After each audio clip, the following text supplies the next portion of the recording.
வணக்கம் மக்களே, உங்கள் அனைவரும் நம்ம சேனலுக்கு வரவேற்கிறேன். நாம் இந்த வீடியோவில் என்ன பார்க்க போகிறோன்னா, ஒரு அழகான குங்குமச்சிமிழ் தான் பார்க்க போகிறோம். அது எப்படி இருக்குன்னு பார்க்கலாம்.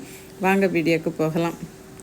நம்ம இந்த வீடியோவில் அழகான குங்குமச்சிமிழ் தான் பார்க்க போகிறோம். இதில் மொத்தம் 5 டைப் குங்குமச்சிமிழ் கொடுத்துருக்கோம். ஒன்று ஒவ்வொரு மாடலில் இருக்கும். இந்த லாக் மாடலில் வரக்கூடியது ரொம்பவே அழகாக இருக்கும். இந்த மெட்டல் வந்து நல்ல ஹெவி மெட்டல் தான். இது வந்து உங்களுக்கு வேஸ்ட் ஆகாது. இதை வந்து நீங்கள் எவ்வளோ நாள் வேணாலும் யூஸ் பண்ணிக்கலாம். இதில் நல்ல டீட்டெயிலான ஒர்க்கு கொடுத்துருக்காங்க. அது மட்டும் இல்லாமல் இதில் வந்து ஸ்டோன் யூஸ் பண்ணியிருக்காங்க. அந்த ஸ்டோன் யூஸ் பண்ணியிருக்காங்க. இதில் வந்து சாமி சிலை கொடுத்துருக்காங்க. இது எல்லாமே பார்க்கும்போது உங்களுக்கு ரொம்பவே அழகாக இருக்கும். இந்த குங்குமச்சிமிழ் ஒவ்வொன்றும் ஒவ்வொரு மாதிரி தான் இருக்கும். நீங்கள் பார்த்துட்டு வீடியோவை ஸ்கிப் பண்ணாமல் பாருங்கள். பார்த்துட்டு இந்த குங்குமச்சிமிழ் உங்களுக்கு வேணும்னா நான் டிஸ்பிளேயில் கொடுத்துருக்கேன் நம்பருக்கு வாட்ஸ்அப் மெசேஜ் பண்ணி உங்கள் ஆர்டரை ப்ளேஸ் பண்ணிக்கோங்க.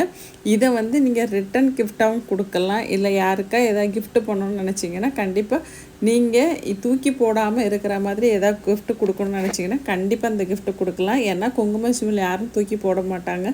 அவங்களோட பூஜை ரூமில் பத்திரமா வச்சுப்பாங்க. இப்போ இதை வந்து நீங்கள் இது மெட்டல் வந்து கருக்குமா அப்படின்னு கண்டிப்பாக ஒரு டவுட்டும் இருக்கும். கண்டிப்பாக கருக்கும். ரொம்ப நாளைக்கு நம்ம குளிர்ந்த காற்று பட்டுச்சுன்னா கண்டிப்பாக கருக்கும். அதுக்கு நீங்கள் தண்ணி யூஸ் பண்ணாமல் நான் சிம்பிளாக ஒரு மெத்தடு சொல்கிறேன்.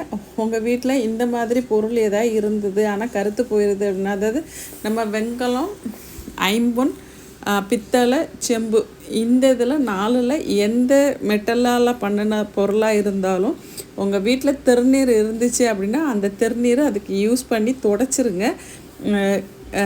நல்ல பளபளன்னு ஷைனிங்காக ஆயிரும்.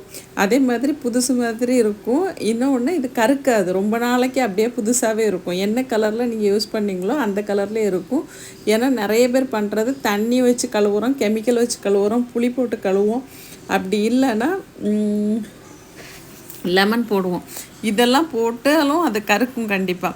நீங்கள் இதெல்லாம் யூஸ் பண்ணினா கூட கடைசியாட்டு அதை துடைக்கும் போது என்ன பண்ணணும்னா கொஞ்சம் திருநீர் போட்டுட்டு ஒரு துணியை வச்சு நல்லா சாஃப்ட் துணியை வச்சு நல்லா துடைச்சி எடுத்துட்டிங்க அப்படின்னா அந்த மெட்டல் வந்து ரொம்ப நாளைக்கு உங்களுக்கு கருக்காமல் அந்த கோல்டு கலரில் இருக்கும். இந்த வீடியோ பிடிச்சா லைக் பண்ணுங்கள். உங்கள் ஃப்ரெண்ட்ஸ் ரிலேட்டிவ்ஸ்க்கு மறக்காமல் ஷேர் பண்ணுங்கள். நம்ம சேனலையும் அப்படியே சப்ஸ்கிரைப் பண்ணிக்கோங்க. நன்றி, வணக்கம்.